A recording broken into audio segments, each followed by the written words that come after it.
கண்ணியமிக்க அல்லாஹ்வின் நல்லடியார்களே, அருமை சகோதரர்களே, அல்லாஹ்வின் அருளால் அவன் நமக்கு அளித்த புனித ரமதானை எதிர்பார்த்தவர்களாக முழு உலக முஸ்லீம்களும் இருக்கக்கூடிய கடைசி ஜும்மாவுடைய நாளாக இருந்து கொண்டிருக்கின்றது. அல்லாஹ் தாலா ரமதானை ஒரு பாக்கியமாக எங்களுக்கு தருகின்றான். அந்த ரமதான் வருவதற்கு முன்னாலேயே ரசூலுல்லாஹி ஸல்லல்லாஹு அவர்கள் 2 மாதங்களாக விழிப்பூட்டினார்கள் ரமதானுக்கு தயாரிப்பு செய்வதற்காக வேண்டி. ரமதான் என்பது சில மக்கள் நினைப்பதை போல அமல் செய்வதற்குரிய மாதம் என்று தனிப்படுத்தி இருக்கின்றார்கள். ரமதான் மட்டும் அமல் செய்கிற மாதம் அல்ல. அப்படி நினைக்கின்ற மக்கள் ரமதான் பிறை கண்டதும் அமலை ஆரம்பித்து அடுத்த பிறையோட பள்ளியை மறந்து விடுகின்றார்கள். எல்லா மாதங்களும் அமல் செய்கிற மாதங்கள் தான். ரமதான் மாதம் அமலிலே போட்டி போடுகின்ற ஒரு மாதம். அந்த போட்டிக்கு தயாரி செய்வதற்காகத்தான் 2 மாதங்கள் போட்டிக்கு தயாராகுங்கள், ரஜபுலையும் ஷாபானிலையும் விழிப்பூட்டப்பட்டது. ரமதானை முழுமையாக அடைவதற்காக வேண்டி, முழு மூச்சாக அதிலே ஈடுபடுவதற்காக வேண்டி நீங்கள் தயாராகுங்கள் என்று 2 மாத விழிப்புணர்வு ஊட்டப்பட்டது. சரி, இந்த ரமதானில் என்ன இருக்கின்றது? ரமதான் ரஹ்மத்தை கொண்டு வருகின்றது. அல்லாஹ்வுடைய ரஹ்மத்தை அது அடியார்கள் மீது அள்ளிச் சொரிகின்ற ஒரு மாதமாக இருந்து கொண்டிருக்கின்றது. யாஷாக்குமுல்லாஹு ஃபீ, அருமை நபி ஸல்லல்லாஹு சொன்னார்கள், அல்லாஹ் தன் அருளை கொண்டு உங்கள் அனைவரையுமே அல்லாஹ் மூடிக்கொள்கின்றான். எல்லோருக்கும் அல்லாஹுடைய ரஹமத் கிடைக்கின்றது. சரி, அல்லாஹுடைய ரஹமத் ரமதானில் மட்டுமல்ல, எல்லா காலங்களிலும் அல்லாஹுடைய ரஹமத் இருக்குதான். ரமதானில் அல்லாஹ் விசேஷமாக பொதுவாக எல்லோருக்கும் அல்லாஹ் ரஹமத்தை வழங்குகிறான். விசேடமான அருள் கிடைக்கின்றது. பொதுவான அல்லாஹுடைய ரஹமத் எல்லா மனிதர்களுக்கும் மட்டுமல்ல, எல்லா படைப்பினங்களுக்கும் அது பங்கிடப்பட்டிருக்கிறது. ரஹ்மதி வசியத் குல்ல ஷைஇன், என்னுடைய ரஹமத் எல்லா வஸ்துக்களிலும் வியாபித்திருக்கிறது. அந்த அல்லாஹ்வுடைய ரஹமத் இல்லை என்றால் உலகத்தில் எந்த ஒரு பொருளுக்கும் ஒரு நிலைப்பாடும் கிடையாது, ஒரு செயற்பாடும் இருக்காது. இந்த வானமும் பூமியும் கடலும் மலையும் மனிதர்கள் வாழ்வதற்கு உகந்ததாக அமைதியாக இருக்குது என்றால் அது யாருடைய எதனுடையவும் சிறப்பம்சம் அல்ல, அல்லாஹுடைய ரஹமத்துடைய தொடர்பு தான் அது. அல்லாஹ்வுடைய ரஹமத்தின் சிறப்புத்தான் என்பது எப்போது விளங்காவிட்டாலும் அது விளங்கும். எப்போது என்றால் அந்த ரஹமத் கலண்டு போகின்ற பொழுது விளங்கும். ரஹமத்தை அல்லாஹ் இந்த உலகத்திலிருந்து ஒரு நாளைக்கு எடுத்து விடுவான். அந்த நேரத்திலே உலகம் தடுமாற ஆரம்பித்து விடும், இந்த வானம் வெடிக்க ஆரம்பித்து விடும். இத சமாவுன் ஃபதரத், இந்த பூமி குலுங்க ஆரம்பித்து விடும். இத ஜுல்சிலத்தில் அர்து ஜில்சாலஹா, நோயாளியான மனிதன் எப்படி நடுங்கிறானோ முழு பூமியும் ஒரே நேரத்தில் நடுங்கும். உலகத்தில் நாம் புவி நடுக்கம் என்று கேள்விப்படுகின்றோம். அது ஒரு சிறியோர் இடத்தில் சிறியோர் நடுக்கும். ஆனால் அல்லாஹ்வுடைய ரஹமத் கலட்டப்படுகின்ற பொழுது ஒரே நேரத்தில் முழு பூமியும் நடுங்க ஆரம்பிச்சும். நடுங்குவது மட்டுமல்ல, எப்படி காய்ச்சல் பிடித்த நோயாளி நடுநடுங்கி வாந்தி எடுக்கிறாரோ கக்கிறாரோ, சாரி, இந்த பூமி பூமி கக்க ஆரம்பிக்கும். இந்த பூமிக்கு உள்ளுக்குள்ளே இருக்கிற அனைத்தையும் பூமி வெளியிலே தூக்கி வீச ஆரம்பித்து விடும். அந்த நாள் இந்த பூமியிலே வாழ இயலுமா என்பதை சிந்தித்து பார்க்க இயலும். சார், இந்த நாளையில் இந்த கடல் கொந்தளிக்கும். வைதல் பிஹாரு ஃபுஜ்ஜிரத், சாதாரண இன்று நாம் கேள்விப்பட்ட சுனாமி போல சாதாரண கொந்தளிப்பல்ல. அந்த கொந்தளிப்பின் மீது நீங்கள் கடலிலே நெருப்பு பற்றி எறிவதை பார்ப்பீர்கள். இதழ் பிஹாரு சுஜ்ஜிரத், கடல் கொந்தளித்து நெருப்பு பற்றி எரிய ஆரம்பிக்கும். ஏன்? ரஹமத் இல்லை. ரஹமத்தை எல்லாம் எடுத்து விட்டான். வானமும் வெடிக்கிறது, பூமியும் துடிக்கிறது, இந்த கடல் பற்றி எரிகிறது, இந்த மலைகள் எல்லாம் நொறுங்கி தூசியாக பறக்க ஆரம்பிக்கும். இதில் நடக்குமா என்று கேட்கிறார்கள். நடக்கின்ற நாள் வருகின்ற பொழுது தெரியும். இதா வகாத்தில் வாக்கையா லைசலி வகாத்தியா கதிபா ஹாஃபிதத்து ராஃபியா, அந்த நாள் நடந்தே தீரும். இந்த நிகழ்வுகள் எல்லாம் அல்லாஹ் முடிவு செஞ்சது ரஹமத்தை எடுக்கின்ற நேரத்திலே இதெல்லாம் நடந்தே ஆகும். அல்லாஹுடைய ரஹமத்தின் தொடர்பில் உள்ள மக்கள் உயர்த்தப்படுவார்கள், அல்லாஹ்வை மறந்து வாழ்ந்த மக்கள் தாழ்த்தப்படுவார்கள். அந்த நேரத்தில் உண்மையான உயர்வு எது என்பதும் உண்மையான இழிவு என்றால் எது என்பதும் அந்த நாளையில் மக்கள் விளங்கிக் கொள்வார்கள். இன்று தலகளாக விளங்கியிருக்கின்றார்கள். உயர்வுக்குரியதை தாழ்வு என்றும் தாழ்வுக்குரியதை உயர்வு என்றும் ஏமாற்றத்தின் பாதையிலே மக்களுடைய விளக்கம் இருக்கின்றதே, அன்றைய நாள் உண்மை வெளிப்படுத்த ஆரம்பித்துவிடும். சரி, இந்த நிகழ்வுகள் நடக்குமே, யாராவது அவைகளை பார்த்து ஆய்வு செஞ்சு ஆராய்ச்சி செஞ்சு அறிக்கை வெளியிடுவார்களா? சரி, ஒரே ஒரு அறிக்கை தான் வரும். என்ன தெரியுமா? வக்காலல் இன்சானு மாலஹா, மனிதர்களால் சொல்வார்கள், என்ன நடக்குது, என்ன நடக்குது, ஒன்றும் விளங்குது இல்லையே, இந்த வானத்துக்கு என்ன நடக்குது, பூமிக்கு என்ன நடக்குது, மலைகளுக்கு என்ன நடக்குது, இந்த ஒன்று தான் கேட்பார்கள். ஏன் நடக்குது, எப்படி நடக்குது, என்ன நடக்குது என்று யாருக்குமே சொல்ல முடியாது. ஏன் தெரியுமா? அந்த ரஹமத் கலண்டு போகின்ற பொழுது மனிதர்களுடைய மூளையிலிருந்து புத்தியும் கலண்டு போய்விடும். ஒதரன்னாச சுகாரா, மனிதர்களை பார்ப்பீர்கள், அவர்களெல்லாம் போதை பிடித்தவர்களைப் போல இருப்பார்கள். ஒமாஹும்பி சுகாரா, போதை குடிக்கவில்லை, அவர்கள் மது அருந்தவில்லை. ஆனால் ஒலக்கின் அதாபல்லாஹி ஷதீத், ரஹமத்து போய்விட்டால் அதாபு இறங்கும். அந்த அதாபு இறங்குவதை அவர்களால் பார்க்கவே முடியாது, நிதானிக்கவே முடியாது. சாதாரண அதாபல்ல, மனிதர்கள் எந்தளவு டென்ஷன் ஆகிவிடுவார்கள் என்றால் பதட்டத்தின் உச்சநிலை. கற்பத்தை உடையவர்களெல்லாம் கற்பம் கலண்டு போதையே அறிய மாட்டார்கள். கையில் இருக்கின்ற சாமான் நடுக்கத்தினாலும் திடுக்கத்தினாலும் அறியாமலே கை நழுவி போற திடுக்கமல்ல, வயிற்றுக்கில் இருக்கின்ற குழந்தையே கலண்டு விழுந்துவிடும், அவர்களுக்கு தெரிய மாட்டாது. இவ்வளவு பெரிய திடுக்கமும் நடுக்கமும் ஏற்படும். ஏன்? ரஹ்மத் இல்லை, அந்த ஒன்றே ஒன்று தான் இல்லை. அதெல்லாம் இருக்குது.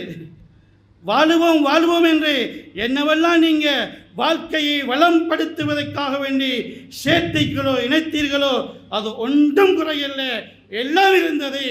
ஒன்றே ஒன்று தான் போனது. என்ன போனது? ரஹமத் போய்விட்டது. சரி, அந்த ஒன்று போனதினால மற்ற ஒன்றுமே பிரயோசனம் இல்லாமல் ஆகிவிட்டது. இதைத்தான் அல்லாஹ் எங்களுக்கு விளங்கப்படுத்துகின்றான். ஒன்றாலும் ஒன்றுமே நடக்காது, இந்த அல்லாஹ்வுடைய ரஹமத்தால் மட்டும்தான் எல்லாம் நடக்கும் என்பதை விளங்கி கொள்ளுங்கள் என்று அல்லாஹ் எங்களுக்கு உணர்த்துகின்றான். ரஹமத்துடைய மாதம் வருகிறது, அந்த உணர்வுடன் அல்லாஹ்வுடைய ரஹமத்தை கேட்க வேண்டும். அல்லாஹ் மர்ஹம்னா பிரஹ்மத் யா ரஹமீன், யா ரஹமர் ராஹிமீன் என்று அல்லாஹ்விடத்திலே அரஹமர் ராஹிமீனே ரஹமத்தை தந்திரி நாயினே என்று கேட்கின்ற பொழுது சில வெறுமனே ஒரு உணர்வும் இல்லாமல் வெறும் வார்த்தைகளை உச்சரித்து போகின்ற ஒரு ஓதலாக அந்த துவா இருக்கக்கூடாது. ரஹ்மத்தின் மகத்துவம் என்ன, அது எவ்வளவு பிரமாணமானது என்பதை உள்ளத்தால் உணர்ந்து அந்த ரஹமத் இல்லாமல் உலகிலும் வாழ முடியாது, மறுமையிலும் வாழ முடியாது என்ற உள் உணர்வுடன் அல்லாஹ்விடத்திலே அதை நாம் கேட்க வேண்டும். எனவே சோழலே, அல்லாஹ்வுடைய ரஹமத்தை அடைவதற்காக வேண்டி நாம் அமல்களின் பக்கம் அல்லாஹ்வின் பக்கம் முன்னோக்க வேண்டும், அதை நாம் அடைந்து விட வேண்டும். அந்த ரஹமத் கிடைத்து விட்டால் அல்லாஹ் தஆலா அடுத்ததாக எங்களுக்கு வாக்களிக்கின்றான், மாஃபரத்தை தருகின்றான். அல்லாஹ் இறக்கப்பட்டால் எங்களது பாவை சுமைகளை இறக்கி விடுவான். எனவே மாஃபரத்தை கேட்க வேண்டிய மாசமாக இருக்கின்றது. நான் கேட்கிறோம், அல்லாஹ் மாஃபுல்லனா துனூபனா ஹதாயானா குல்லஹா என்று ஓதுகிறோம். அந்த ஓதல் உதட்டிலே உச்சரிக்கப்படுகின்ற பொழுது உள்ளத்திலே என்ன இருக்கிறது?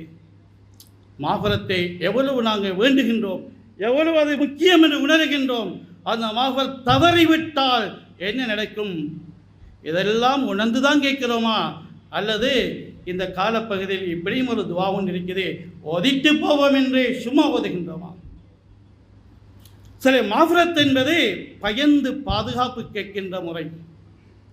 அடியான் பயந்து அல்லாஹ்விடத்திலே கேட்கின்றான், யா அல்லாஹ் மன்னித்திரியா அல்லாஹ், மன்னித்திரியா அல்லாஹ், மாஃபரத்தை தந்துவிடியா அல்லாஹ். ஏன் கேட்கிறான்? சரி, மன்னிப்பு கிடைக்கவில்லை என்றால் நான் நரகத்திலே தவறி விழுந்து விடுவேன், நரக நெருப்புக்கு இரையாகி விடுவேன். அதனால் அந்த பயத்துடன் அவன் கேட்கின்றான். சரி, பயந்துதான் பாதுகாப்பு தேடுகின்றோமா அல்லது பயமில்லாமல் கிம்மா கேட்கின்றோமா? சரி, பாதுகாப்பை கேட்கின்றது என்பது அது பயத்தின் வெளிப்பாடாக இருக்க வேண்டும். ஒரு மனிதர் பாதுகாப்பு கேட்கிறார், ஐயோ ஆபத்து வந்து விட்டது, ஓடியாங்க, என்னை காப்பாத்துங்க என்று கத்துகிறான். மக்கள் காது கொடுத்து கேட்பார்கள் என்ன என்று. அடுத்தவர் சொல்கிறார், ஓ வீட்டுக்குள்ள பாம்பு வந்து விட்டது, ஓடியாங்க என்று சொல்கிறார். மக்கள் ஓடி போவார்கள். பாம்பு உண்மையிலே பயந்தான், அடிச்சு போ என்று ஓடி செல்வார்கள். ஏன்? பயந்துதான் பாதுகாப்பு தேடுகிறார். மக்கள் பாதுகாப்பு கொடுப்பதற்காக செல்வார்கள். சரி, அதே நேரத்தில் அவன் கத்துகிறான், வாங்க பாதுகாப்பு தாங்க, பயமாக இருக்குது, ஆபத்துக்குள்ள மாட்டி விட்டேன் என்று சொல்லுகின்ற பொழுது, என்ன ஆபத்து என்று காது கொடுத்து கேட்கின்ற பொழுது, இந்த கட்டியிருக்கிற பூனைக்குட்டி வந்து விட்டது என்று சொல்லுகின்றான் என்றால் மக்கள் சொல்வார்கள், அவன் ஒரு கோமாளி என்று சொல்வார்கள், அவன் பகடி பண்ணுகிறான் என்று சொல்வார்கள். சில பயந்து பாதுகாப்பு தேடினால் பாதுகாப்பு முடிவு செய்யப்படும். நரகத்தின் பயத்தை உள்ளத்திலே வைத்து யா அல்லாஹ் நரக விடுதலை தாய் என்று கேட்டால் அல்லாஹ் பாதுகாப்பு தருவார். நரகத்தை பற்றிய பயமே கிடையாது. சும்மா கேட்டால் அது அல்லாஹ்வை பகடி பண்ணுவதாக போய்விடும். நீங்கள் ரமதானிலே வந்து பகடியா பண்ணுறீங்க, பாதுகாப்பு கேட்கின்றீர்களா? உள்ளத்தில் பயத்தை சுமந்து உள்ளம் நடுங்கி அல்லது அல்லாஹ்விடத்திலே பாதுகாப்பை கேட்டால் அது பாதுகாப்பு கேட்டதாகிவிடும். அல்லாஹ் நரக விடுதலை முடிவு செய்வான். பயமே கிடையாது. சும்மா அல்லாஹ்மா தக்கினா மினன்னார் வதுஹின ஜன்னத்தை யா ரப்பல் ஆலமீன் சாலே, இது ஒரு பகடி. அது பயமே இல்லை. பிறனது பாதுகாப்பு கேட்கிறா வந்து சரி, பயந்தான் அப்படின்னு அடையாளம் என்ன? அவங்களுக்கு பயந்து தான் கேட்கின்றால் அதுக்கு அடையாளம் என்ன? நரகத்தின் பயம் யாருக்கு இருக்கின்றதோ அவன் பாவத்தின் பக்கம் நெருங்கவே மாட்டான். ஆனால் துவா கேட்டுவிட்டு மீண்டும் பாவத்தை செல்கின்றான் என்றால் அவன் பகடி பண்ணிப்பட்டு தானே போகின்றான். பள்ளிக்கு வந்து துவா மஜ்லிஸுக்கு வந்து துவா ஓதிப்பட்டு மீண்டும் அதே பாவத்தின் பக்கம் செல்கின்றான் என்றால் இவன் அல்லாஹ்வை பகடி பண்ணிப்பட்டு போகின்றான். எனவே சோழர்களே, எங்களுடைய அமல்கள் யதார்த்தமாக மாற வேண்டும். அது சடங்காக சம்பிரதாயமாக ரமதான் வந்தால் இப்படித்தான், இரவு வந்தால் இப்படித்தான் என்று ஒரு வல்லமைக்குரிய ஒன்றாக ஆகிவிடக்கூடாது. அது யதார்த்தமானதாக வேண்டும். எனவே தான் ரசூலுல்லாஹி ஸல்லல்லாஹு அலைஹி அவர்கள் இந்த பயத்தை உள்ளத்திலே தாங்கியவர்கள் இருக்க வேண்டும். அதனால் மறுமையின் நினைவை எங்களுக்கு வலியுறுத்தினார்கள். நரகத்தின் பயத்தினால் பாதுகாப்பு கேட்க வேண்டும். சுவர்க்கத்தின் ஆசையினால் சுவர்க்கத்தை அல்லாஹ்விடத்திலே கேட்க வேண்டும். சும்மா வருவனை பாடமாக்கி உச்சரிக்கின்ற வார்த்தைக்கு பெயர் துவாவல்ல. அதனால் அந்த பயம் உள்ளத்திலே வருவதற்காக வேண்டி சொன்னார்கள், லா தன்சவுல் அதீமத்தைன் அல் ஜன்னத்து வன்னார், இரண்டு பெரும் மகத்தான விடயங்களை மறந்து விடாதீர்கள், அதுதான் சுவர்க்கமும் நரகமும். இது மறந்து விடவே கூடாது. ஏன் தெரியுமா? இது ரெண்டும் தான் மனிதனுடைய பயணத்தின் இரண்டு முடிவிடங்கள். இதை கடந்து செல்வதற்கு ஒரு இடம் கிடையாது. மனிதனுடைய வாழ்க்கை என்பது பிறப்பிலே ஆரம்பித்து மரணத்திலே முடிகின்ற ஒன்றல்ல. அது மிருகங்களுக்கு வரும்னா சொல்லிக்கொள்ளலாம். இந்த மாடொன்று பிறந்தது செத்து முடிந்தது என்று சொல்லலாம். மனுஷன் பிறந்து மரணத்தை முடிவதல்ல. மனிதனுடைய வாழ்க்கை என்பது ஆலமுல் அர்வாஹிலிருந்து அல்லாவின் முதல் சந்திப்பிலிருந்து தொடங்குகிறது. அது பிறகு மறுமையில் அல்லாஹுடைய அடுத்த சந்திப்பை நோக்கி செல்லுகிறது. நம்முடைய வாழ்க்கை ஆரம்பித்தது பிறந்த பிறகல்ல, தாயின் மடியிலே அல்ல, இந்த உலகத்தில் அல்ல. என்னோட வாழ்க்கை ஆரம்பித்தது ஆலமுல் அர்வாஹிலே. அல்லாஹ் இங்கே எங்களுக்கு ரகசியம் சொல்லி தந்தான். என்ன ரகசியம்? நாம் ரூஹுகளாக இருக்கின்ற பொழுது அல்லாஹ் சொன்னான், நான் தான் உங்களுடைய ரப்பு என்று அல்லாஹ் சொன்னான். அல்லாஹ் என்னுடைய ரப்பு என்ற அறிமுகத்தை சுமந்து பயணம் ஆரம்பமானது. பயணத்தின் பல்வேறு கட்டங்களை தாண்டி தாண்டி சோதனையின் இடமாகிய உலகத்திலே தங்கி கொண்டிருக்கிறோம். அந்த ரகசியம் பறிபோய் விடக்கூடாது, மறந்து விடக்கூடாது, கலக்கமடைந்து விடக்கூடாது. அதை காப்பாற்றி கொண்டு செல்ல வேண்டும். கபரை தாண்டி ஹஷரை தாண்டி அல்லாவை சந்திக்கின்ற பொழுது அந்த ரகசியம் அப்படியே இருக்கும் என்றால் அல்லாஹ் சலாமும் கௌலம் மிர் ரப்பி ரஹீம் என்ற அடியானே உனக்கு சலாம் உண்டாகட்டும் வா என்று அல்லாஹ் வரவேற்பு கொடுப்பார். சரி, அதை இழந்து விட்டால், மறந்து விட்டால், மறுத்து விட்டால், அதில் கலங்கத்தை உண்டாக்கி விட்டால், நீங்கள் அல்லாவை சந்திக்க போய் அல்லாவுடைய பேச போனால் அல்லாஹ் சொல்லுவான், இஹ்ஸவ் ஃபீஹா வலா துகல்லிமூன், இழிவான கூட்டமே பேசாதீங்க, வாயை பொத்துங்கன்னு தான் சொல்லுவான். அல்லாஹ் ரப்பு என்ற உணர்வை இழந்து விட்டு அதை நாம் பறிகொடுத்து விட்டு உலகத்திலே ஏமாந்த நிலையிலே வாழ்ந்து விட்டு அல்லாவை சந்திக்கின்ற பொழுது அல்லாஹ் பேசுவதற்கே இடம் தர மாட்டான். எனவே சொல்லே, அதனால தான் ரசூலுல்லாஹி சொல்லுவார்கள், இந்த இறுதி 2 முடிவிடங்களை நீங்கள் மறந்து விடாதீர்கள், சுவர்க்கமும் நரகமும் சொல்லிவிட்டு இந்த உம்மத்தில் பெரும்பகுதி மறந்தே விடுவார்கள் என்று அல்லாஹ் ஆரம்பித்து விட்டார்கள். சொல்லார்கள், சும்ம பக்கா ஹத்தா ஜரா அவ் பல்ல துபூஹு ஜானிபை லஹியத்திஹி, அவருடைய 2 தாடைகளும் கண்ணீரால் நலையும் அளவுக்கு இந்த சமுதாயம் சுவர்க்கத்தை மறந்து நரகத்தை மறந்து உலகத்தின் இன்பத்திலும் உலகத்தின் துன்பத்திலும் வாழ்க்கையை நாசமாக்கி ஏமாந்து விடுவதை நினைத்து அழுதார்கள். அழுதுவிட்டு சொன்னார்கள், வல்லதி நஃப்ஸு முஹம்மதின் பியதிஹி, முஹம்மதுடைய ஸல்லல்லாஹு அலைஹி உயிர் எவன் கைவசம் இருக்கிறதோ அவன் மீது சத்தியமிட்டு சொல்லுகிறேன், லவ் தஅலமூன மா அலமு மின் அம்ரில் ஆখিরাতি லமஸைதும் இல ஸஈதா வல ஹஸைதும் அலா ரூஸிக்கும் துராப். நான் ஆகிரத்தின் விடயங்களை எந்த அளவு தெளிவாக உறுதியாக நாம் பார்த்து கொண்டிருக்கிறேனோ, நான் அறிந்திருக்கிறேனோ, இதை போல நீங்களும் அறிவீர்கள் என்றால் எப்படி வாழ மாட்டீர்கள்? நீங்கள் எல்லாம் வாழ்க்கையிலே வெறுப்பு கொண்டவர்களாக பாலைவனத்திற்கு ஓட ஆரம்பித்து விடுங்கள். தலையிலே மண்ணை அள்ளிக்கொண்டு நீங்கள் எல்லாம் உலகத்தின் இன்பங்களை தூக்கி வீசிவிட்டு ஓடி விடுவீர்கள் என்பதாக ரசூலுல்லாஹி ஸல்லல்லாஹு அலைஹி சொன்னார்கள். எனவே சகோதரர்களே, எங்களுடைய இறுதி 2 முடிவிடங்கள் அதை நோக்கியதாக வாழ்க்கை பயணம் அமைய வேண்டும். உலகத்தில் எதை செய்தாலும் என்ன நடந்தாலும் இறுதி முடிவு என்னவாகுமோ என்ற எண்ணத்திலே எங்கள் வாழ்க்கையை நாம் அமைத்துக் கொள்ள வேண்டும். அதுக்குரிய பயிற்சியாகத்தான் ரமதான் வருகிறது.